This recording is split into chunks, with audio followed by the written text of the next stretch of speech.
مجلس اتحاد المسلمین کے معزز صدر و معتمدین و اراکین مجلس اتحاد المسلمین، مجلس اتحاد المسلمین کے اراکین اسمبلی، اراکین بلدیہ، معزز حاضرین اکرام، بزرگان ملت، میری عزت اور ماں اور بہنوں، میں آپ تمام کو اپنی جانب سے، مجلس اتحاد المسلمین کی جانب سے آپ تمام کو عید الفطر کی عید کی مبارکباد پیش کرتا ہوں، اور اللہ سبحانہ و تعالیٰ سے یہ دعا کرتا ہوں کہ ماہ رمضان مبارک میں جو ہم نے روزے رکھے، نمازیں پڑھیں، دعائیں کی، جو زکوٰۃ اور صدقات ہم نے نکالا، وہ ہمارے لیے، ہمارے ماں باپ کے لیے، ہماری اولاد کے لیے بخشش اور مغفرت کا وسیلہ بنے۔ میں زیادہ دیر آپ کے درمیان میں ٹھہر کر ایک لمبی گفتگو کرنا نہیں چاہتا ہوں۔ میں صرف آپ سے گزارش کروں گا کہ اب ہم تمام کو اس سال کے آخر میں جو اسمبلی کے انتخابات ہونے جا رہے ہیں، اس سلسلے میں ہم تمام کو اپنی تیاری کرنے کی ضرورت ہے، اور اس کے لیے بہت ضروری ہے کہ ہم اپنی تنظیم کو مضبوط کریں۔ تیسری بات یہ ہے کہ آپ کے دل میں ایک سوال پیدا ہو رہا ہوگا کہ کیا مجلس اتحاد المسلمین کن کن اسمبلی حلقہ جات سے انتخابات میں حصہ لے گی؟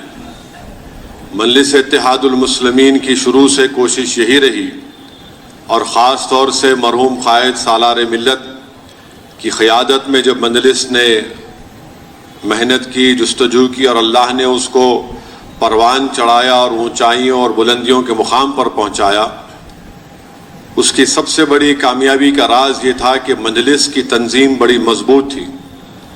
تو اس لیے آپ اس بات کی فکر مت کریے کہ کہاں سے الیکشن لڑا جائے گا، نہیں لڑا جائے گا۔ جماعت کا کام یہ ہے کہ جماعت کے ذمہ داروں کا کام یہ ہے کہ ہم جس علاقے میں، جس اسمبلی حلقے میں رہتے، وہاں پر اس بوتھ پر ہماری ابتدائی کی کمیٹی ہونا بہت ضروری ہے۔ تو اس لیے آپ تمام سے میری گزارش ہے کہ اپنے تنظیم کو مضبوط کریے۔ یقیناً جو موجودہ 7 اسمبلی حلقہ جات ہیں، اس پر مجلس اتحاد المسلمین اپنے امیدواروں کو طے کرے گی، اور صحیح وقت پر اس کا فیصلہ بھی کیا جائے گا انشاءاللہ تعالی۔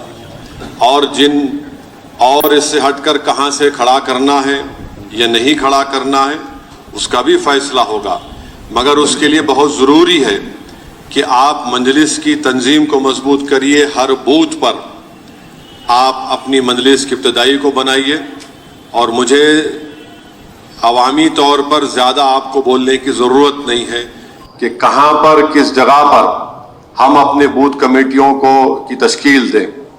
آپ بہتر جانتے ہیں کہ جہاں پر مجلس کو مضبوط ہم کر سکتے ہیں، اور صرف اگر یہ سمجھا جائے گا کہ ہم ابتدائی اس لیے بنا رہے ہیں کہ یہاں پر الیکشن لڑا جائے گا، نہیں، یہ فیصلہ جماعت کرے گی۔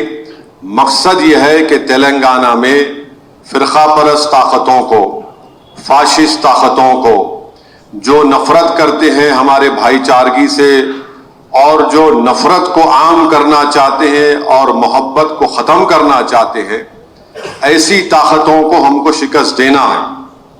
اور میرا ماننا یہ ہے کہ ہم جب طاقتور ہوں گے، جب ہماری عددی طاقت میں اضافہ ہوگا، تو ہم ان تمام طاقتوں کو کمزور بھی کریں گے، اور کمزور کیے ہیں اور قرض کریں گے، اور ساتھ ہی ساتھ ہم اپنے سیاسی مقصد کو آگے لے کر بڑھ سکیں گے۔ تو اسی لیے میری آپ تمام سے گزارش ہے کہ آپ ابتدائیوں کو، مجلس کے تنظیم کو مضبوط کریں، اور انشاءاللہ تعالی فیصلہ ہوگا۔ آپ بھی دعا فرمائیے کہ اللہ سبحانہ و تعالی مجلس کے ذمہ داروں سے ایک اچھا صحیح فیصلہ لینے کی اللہ ہم کو توفیق عطا فرمائے، جس سے مجلس کو فائدہ ہو، جس سے غریبوں، مظلوموں کو، مسلمانوں کو، اقلیتوں کو، دلتوں کو، اور ان لوگوں کو فائدہ ہو جو ریاست تلنگانہ میں امن کو مضبوط دیکھنا چاہتے ہیں۔ اور آپ دیکھ رہے ہیں کہ کس طریقے سے جو کوئی بھی بی جے پی کا کوئی لیڈر آتا ہے تلنگانہ کو تو اس کو پیٹ میں درد ہوتا ہے جب تک مجلس اور اویسی کا نام نہ لے، اور ان کی ایک عادت بن چکی ہے، ایسا لگتا ہے کہ یہ آ کر اپنی بے بسی کا رونا روتے ہیں اور مجلس اور اویسی کا نام لیتے ہیں۔ تو یہ ہماری پہلی کامیابی ہے کہ چاہے وزیر اعظم ہو، وزیر داخلہ ہو یا کوئی بھی ہو، ہر کوئی آ کر اپنی بے بسی کا اور اپنی مایوسی کا اظہار کرتا ہے اور مجلس اور اویسی کا نام لے کر الزامات لگاتا ہے۔ تو ہم کو اس کی فکر کرنے کی ضرورت نہیں ہے، ہم نے الزامات کا مقابلہ کیا اور اللہ نے سچائی کو کامیاب کیا۔ لوگوں نے مجلس سے سیاسی طور پر مقابلہ کیا اور اللہ نے نبی کریم صلی اللہ علیہ وسلم کے صدقہ طفیل میں اللہ نے دلوں میں مجلس کی محبت پیدا کی۔ ہم متحد تھے، متحد رہے اور متحد رہ کر ہم نے ان تمام مجلس کے مخالف طاقتوں کو شکست دی۔ تو اس لیے میری آپ تمام سے گزارش ہے کہ میری ان بات پر غور کریے اور متحرک ہو جائیے، کیونکہ بہت سی ایسی طاقتیں ہیں جو امن کو بگاڑنا چاہتی ہیں۔ مثال کے طور پر کل پرانے شہر کے کسی ایک حصے میں ایک بہن اور ایک اس کا بھائی جا رہا تھا۔ بھائی شراب کے نشے میں دھت، کیونکہ حضرت شیطان چھٹ گئے، اللہ کی گرفت مانے زنجیروں سے نکل گئے، تو انہوں یہ سمجھے کہ میں کتے کا پیشاب پی کر بہن کو لے کے جاؤں گا، تو اپنی بہن کو لے کر جا رہے تھے۔ تو بہن کو جب لے کر جا رہے تو بہن کو لات مارے تو بہن جو ہے وہ غیر مسلم ہندوؤں سے کہی کہ مجھے بچاؤ۔ وہ بیچارے بچاؤ کے لیے آئے تو یہ صاحب کو اپنی عزت نشے کی حالت میں یاد آئی، وہ جا کر اپنے رشتہ داروں کو بلا کر وہ غیر ضروری طور پر وہ ہمارے ہندو بھائیوں کو حملہ کرا دیا۔ اب پورا ماحول رات میں 11:30 بجے سے 1.5 گھنٹے تک، یعنی 2, 2:30, 3 بجے تک کشمکش کا ماحول۔ پھر الحمدللہ مجلس کے اراکین بلدیہ ذمہ داران گئے، وہاں پر ان کو تیقن دیے، گھر میں گھس کر، مانے آپ اپنی نشے کی حالت میں اپنی بہن کو لے کے جا رہے ہیں اور کیا بولے میں مسلمان ہوں، میرے پہ حملہ ہوگا۔ یعنی آپ مسلمان رہ کے کتے کا پیشاب کیسا پی سکتے؟ آپ شراب حرام ہے نا، جو مسلمان شراب پیتا ہے اس وقت اس کا ایمان نہیں رہتا، سرکار دو عالم صلی اللہ علیہ وسلم حدیث ہے، جو مسلمان شراب پیتا اس وقت ایمان نہیں رہتا اس میں، اور آپ یہ حرکت کیے۔ اب آپ اندازہ لگائیے کہ ایک غیر یقینی کیفیت تھی 1 گھنٹے بھر تک۔ اللہ کا بہت بڑا کرم ہوا، سب جو بھی تھا، جو خاطی تھے ان پر دیکھا گیا۔ اسی لیے کہہ رہا ہوں کہ آپ کو نظر رکھنا ہے، یہ فسطائی طاقتیں موقع کی تلاش میں ہیں، کچھ بھی ہوا انہوں کرا دیے، کچھ ہوا انہوں کرا دیے، تو اس لیے اس پر بھی آپ کو نظر رکھنا ہے۔ تیسری بات یہ ہے کہ اب الیکشن آ رہا ہے، تو اب جیسا موسم کا بارش کا موسم شروع ہوتا تو کئی نکلتے لوگ، تو پورے نکلنے والے ہیں۔ یہ 4 منٹ کا ویڈیو بنا کے شروع ہو جائیں گے، کیا کری مجلس؟ 4.5 سال تو ان کو معلوم نہیں تھا مجلس کیا کر رہی، اب مجلس کیا کری، تو ان کو بھی ہم جواب دیں گے، انہوں ویڈیو سے دیں گے، ویڈیو سے جواب دیں گے، زمین پہ آئیں گے، زمین سے جواب دیں گے۔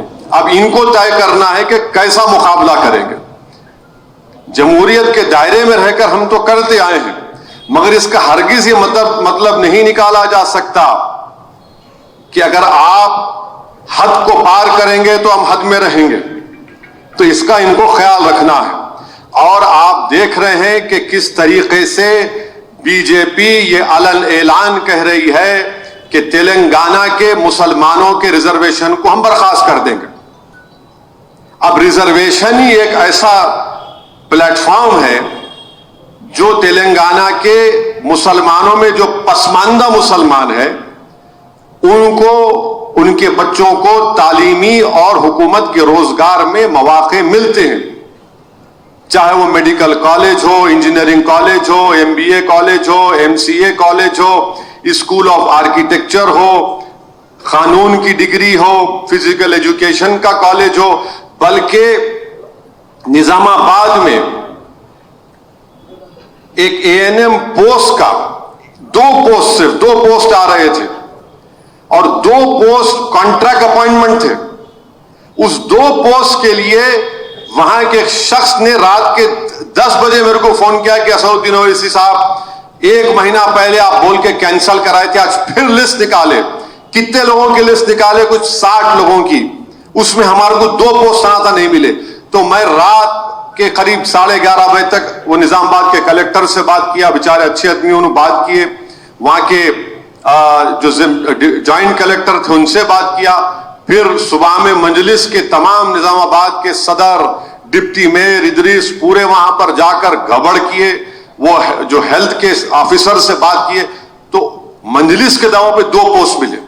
اب جن کو 2 پوسٹ ملے, آپ اندازہ نہیں کر سکتے کہ ایک شخص روتے ہوئے مجھ سے بات کر کے بولا کہ صاحب 2 پوسٹ مل رہے, ہمارے کو نوکری مل جائیں گے. تو بی جے پی ان موقعوں کو ختم کرنا چاہتی ہے. نفرت ہے ان کو کہ دیکھ نہیں سکتے کہ مسلمانوں میں جو پسماندہ مسلمان ہیں, ان کے بچے, غریبوں کے بچے ڈاکٹر بن رہے ہیں, انجینئر بن رہے ہیں, پولیس میں انسپیکٹر کی نوکری مل رہی ہے, ایس آئی کی نوکری مل رہی ہے, کانسٹیبل کی نوکری مل رہی ہے. آخر یہ نفرت کیوں؟ ارے اگر مل رہے ہیں تو ملک مضبوط ہو رہا ہے نا, تلنگانہ مضبوط ہو رہا ہے, اور تلنگانہ مضبوط ہوگا تو ملک مضبوط ہوگا. مگر نہیں, مسلمان کو نہیں مل سکتا. یہ بی جے پی کا جھوٹا پروپیگنڈا ہے. تلنگانہ کے مسلمانوں کو ریزرویشن مذہب کے نام پر نہیں مل رہا ہے, کیونکہ اس میں مسلمانوں میں جو پسماندہ مسلمان ہیں, جن کی برادریوں کا ذکر کر دیا گیا کہ ان کو مل سکتا اور ان کو نہیں مل سکتا, اس کی بنیاد پر تحصیلدار BCE کا سرٹیفکیٹ دیتا ہے. انہوں بولے مذہب کے نام پہ ملتا. ارے مذہب کے نام پہ نہیں ملتا. آپ مذہب سے ایک نفرت کرتے ہیں, اس لیے آپ مذہب کا نام لے رہے ہیں. آپ اس لیے نفرت کر رہے ہیں, آپ برداشت ہی نہیں کر پا رہے ہیں. باضابطہ رپورٹ ہے, PS کرشنن کی رپورٹ ہے. پھر اس رپورٹ کو اس وقت کے آندھرا پردیش کے OBC کمیشن نے دیکھا, انہوں نے اس کو نہیں رپورٹ دی, اس کو قبول کیا گیا. سپریم کورٹ میں مسئلہ گیا, سپریم کورٹ نے سٹے دیا اور اس پر معاملہ چل رہا ہے. پھر تلنگانہ میں یہ نئی TRS کی حکومت آنے کے بعد مجلس نے نمائندگی کی تو ایک سدھیر کمیٹی بنائی گئی. سدھیر کمیٹی کی رپورٹ پڑھو آپ لوگ, آپ جماعت کے ذمہ دار ہیں. تھوڑی دیر کی بات ہے, آپ 2 دن 3 دن میں رپورٹ پڑھ لے سکتے. اس میں پوری ہماری پسماندگی کی داستان لکھی گئی.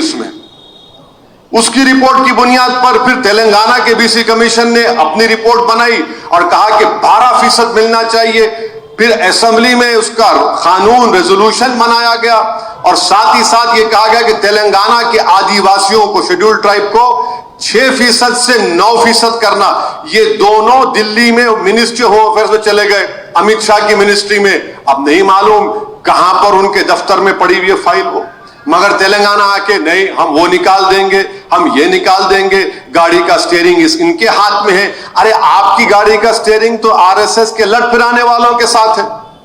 آپ تو ان لوگوں کا ساتھ دے رہے ہیں جو گائے کے نام پر لوگوں کو زندہ جلا دیتے ہیں, نصیر اور جنید کو راجستھان میں. آپ تو ان لوگوں کا ساتھ دے رہے ہیں. آپ اقلیتوں کی اسکالرشپ کو کم کر دیے, پری میٹرک کی, خالی 9ویں اور 10ویں جماعت کے اقلیتی بچوں کو اسکالرشپ ملے گی. آپ جا کر پوچھو کسی مسلمان سے, جا کر پوچھو کہ تمہارے بچے کو 5ویں جماعت, 6ٹھی جماعت, 7ویں جماعت میں پری میٹرک اسکالرشپ ملتی تھی, مل رہی ہے کیا؟ روئے گا, بولے گا پیسے نہیں ہے پڑھانے کو. مولانا آزاد فیلوشپ تھی, DPhil اور PhD کی ڈگری کرنے والے بچوں کو فیلوشپ ملتی تھی, انہوں نے بند کر دیا. کیوں؟ آپ نہیں کرنا, DPhil اور PhD نہیں کرنا, آپ ہم نہیں دیکھ سکتے آپ کو. تو اسی لیے یہ ان کا یہ پیغام ہے. اب رہا سوال دوسری جانب جو مجلس پر الزام لگاتے ہیں, ارے بی جے پی سے اگر مقابلہ کرنا ہے تو آئیڈیالوجی پر مقابلہ ہوگا. بی جے پی کی فکر کیا؟ ہندوتوا ہے, جو راز بھارت کے آئین سے ٹکراتا ہے, بھارت کے کانسٹیٹیوشن سے ٹکراتا ہے. آپ آئیڈیالوجی پر سمجھوتا کر چکے ہیں. جب کبھی بھی کچھ پوچھو ان سے, نہیں ہم ان سے بڑھ کے ہندوتوا کے اوپر چلیں گے. اب ایک صاحب چیف منسٹر نکلے ہیں, پورے ملک کا دورہ کر رہے, خود ان کی ریاست بہار میں 100 سالہ مسجد کو جلا دیا گیا, قرآن کریم کو جلا دیا گیا, ظالموں نے قرآن کریم کو جلایا, 100 سال پرانے مخطوطات کو جلا دیا, مینوسکرپٹس کو. ان کو فکر ہی نہیں ہے, مگر نکلے ہیں دولے بھائی کی تلوار پورے ملک میں. ہم ایسا کر دیں گے. ارے بھائی آئیڈیالوجی پر مقابلہ کرو, آئیڈیالوجی پر مقابلہ کرو. بی جے پی کو بتاؤ کہ آپ میں یہ فرق ہے, آپ میں اور ان میں فرق ہے. نہیں, پورے مل کے مقابلہ کرو. ارے پورے مل کے مقابلہ کریں گے اور کوئی اس میں سفید نہیں رہیں گا, سب کالے رہیں گے, اور کالے مل کر اگر اس سے مقابلہ کریں گے تو کیا ہوگا؟ اندھیرے کا مقابلہ اندھیرے سے نہیں ہوتا, روشنی سے ہوتا ہے. تو روشنی دکھاؤ. آپ یہ مت بولو کہ نہیں ہم کو آپ کو نہیں معلوم اویسی صاحب حالات خراب ہے اور ہم کو ایسا کرنا ہے. دیکھیے موقع نہیں ہے. ارے میں ان کو کئی مرتبہ بولا کہ موقع کا نہیں, میں موقع پرست نہیں ہوں.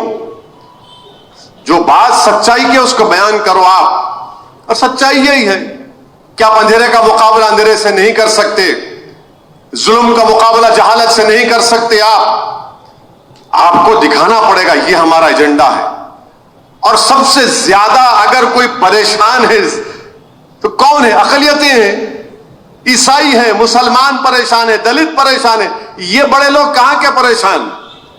جیسا ہم حیدرآباد میں بولتے ہیں ان کی ٹھنگ لگی نہ پھٹکری لگی, ان کو نہ کچھ ہوتا ہے, ان کو کچھ نہیں ہوتا ہے. ان لوگوں کو جنید اور نصیر کو زندہ جلا دیا جاتا ہے. اندور کے چھوٹے بچے کو, 9 سال کے بچے کو ننگا کر کے ویڈیو نکالا جاتا ہے. آپ کا کیا نقصان ہو رہا ہے؟ نقصان کس کا ہو رہا ہے دیکھو آپ. تو اسی لیے میری آپ سے گزارش ہے کہ ہم کو ابھی سے متحرک ہونا ہے. تنظیم کو مضبوط کریے. تلنگانہ کے ہر اسمبلی حلقے میں آپ مجلس کی ابتدائی کو مضبوط کریں گے. آپ کا کام یہ ہے, پہلے شہر سے شروع کریں گے اور پھر تلنگانہ. ضرور یہ پارٹی کا کام ہے, اب کوئی اس میں غلط نتیجہ مت نکالیے. یہ میرے جملے کا یا میرے اس بات کا اگر کوئی پوسٹ مارٹم کرنا چاہ رہا ہے تو کر لیجئے, میرے کو اعتراض نہیں ہے. فیصلہ جب لینا ہے لیں گے. اگر میرے بولنے سے آپ کو پیٹ میں درد ہو رہا تو اچھا ہے, اور درد ہونا پھر آپ کو, مگر ہم اپنا کام کریں گے. اور مجلس جو ترقیاتی کام کروا رہی ہے وہ آپ کے سامنے ہے. مجلس کی محنتوں اور کاوشوں سے یہ تمام کام ہو رہے ہیں. تو بہرحال ہم تمام کو مل کر آنے والے اسمبلی انتخابات کے لیے متحرک ہونے کی ضرورت ہے. اپنے اپنے علاقوں میں ہم کو متحرک ہونا ہے, امن کو مضبوط کرنا ہے, فرقہ پرست طاقتوں کو شکست دینا ہے, ان کے بڑھتے ہوئے قدموں کو روکنا ہے, ان کے نفرت کے پیغام پر روک لگانا. اور یہ ہمارے لیے بہت ضروری ہے کیونکہ ہم کس حال میں اس تلنگانہ کو آنے والی نسل کو دیں گے. آج الحمدللہ تلنگانہ میں سب سے زیادہ پورے ملک میں, اگر پر کیپٹا انکم سب سے زیادہ پوری ملک میں کسی ریاست کا ہے تلنگانہ کا ہے. اس پر نہیں بولتے انہوں بھئی ان کا پر کیپٹا انکم اگر بڑھا ہوا ہے تو کیوں بڑھا ہوا ہے آپ بتائیے اس بارے میں. اس پہ نہیں بولیں گے. اب حد تو یہ ہے کہ انہوں آ کے بولتے کہ اویسی ذمہ دار, ادھر دوسری ٹیم انہوں بولتے ہیں ان کی ٹیم ہے. ارے تم دونوں کبھی بیٹھ کے فیصلہ کر لو میں کیا ہوں. مگر میں بتا رہا ہوں کہ مجلس اپنے سیاسی مقصد, اپنے سیاسی پیغام کو لے کر آگے بڑھ رہی, اور اللہ سبحانہ و تعالیٰ نے ہم کو موقع دیا. ہم الیکشن لڑیں گے. جیت ہار تو اللہ کے ہاتھ میں ہے. کہ حیدرآباد کی پارلیمنٹ کی سیٹ کا لڑتے ہی جیت گئے تھے پہلی مرتبہ. حیدرآباد کی پارلیمنٹ سیٹ پر فخر ملت علیہ الرحمہ لڑے پہلے. حیدرآباد کی پارلیمنٹ سیٹ پر بہت سے لوگ لڑے, نہیں جیتے. مگر ایک وقت آیا کہ جب جیتے تو جیتتے رہے اور جیتتے رہیں گے صبح قیامت تک انشاءاللہ. یہ اس چیز کے لیے ہم کو کام کرنا ہے. اور مجھے الیکشن لڑنا ہے, کیوں نہیں لڑیں گے؟ دوسرا کام کیا ہے میرا؟ دارالسلام میں آنا, عوام کی خدمت کرنا, میرے حلقے کے مسائل کو حل کرنا, جماعت کی ذمہ داریوں کو نبھانا, پوری جگہ پر دیکھنا, جہاں الیکشن آئے جا کے لڑنا. اب ان کو لگتا ہے کہ انہوں ہر جگہ کیوں جاتے. ارے کیوں نہیں جائیں گے؟ ہمارے جانے سے بھارت کی جمہوریت مضبوط ہوتی, ہمارے جانے سے ہماری جماعت مستقبل میں اور مضبوط ہوگی. ہو سکتا کہ وہ مضبوطی میں اپنی زندگی میں نہ دیکھوں, ہو سکتا کہ آنے والی نسل اس کا فائدہ اٹھائے. ہر کام اگر ہم یہ سوچ کے کریں گے کہ میرے کو کیا فائدہ ہو رہا, تو پھر جینا کس لیے بھائی؟ جینا مقصد وہ ہے جو آپ آنے والی نسل کو, جو مصائب اور مشکلات آپ اور ہم دیکھ رہے ہیں ان کو نہ پہنچے.